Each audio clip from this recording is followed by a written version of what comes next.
When we wanted to study the myeloma patients without known cytogenetic risk features, one of the main questions we had in our mind, if we get a patient, some of these patients still have a very short survival time in terms of response to initial therapies or in terms of overall response. And traditionally we have been looking at features like double hits or gains or amplifications in certain regions like 1p deletion or 1q gain, or T414 as one of the traditional marker, but still there is about 25% of the patients who does not carry of any of these risk factors, and their survival time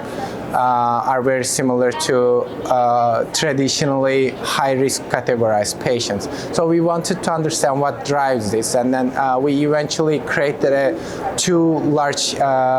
group where we divided patients based on their survival time, and then perform whole genome sequencing to analyze their genomic backgrounds. And we have found that there are certain features like increased genomic instability, increase in mutational load, gains in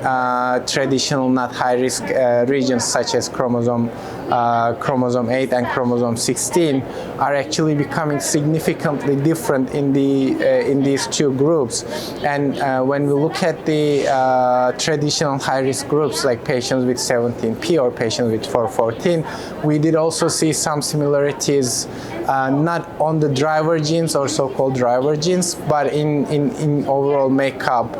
between the high-risk groups in our study versus traditional high-risk patients. So that drives us to the conclusion that there are still genomic features that we have not clearly pointed out before, but can still actually categorize these patients into different risk buckets. And we would like to extend our study by adding multiple features from the same patients,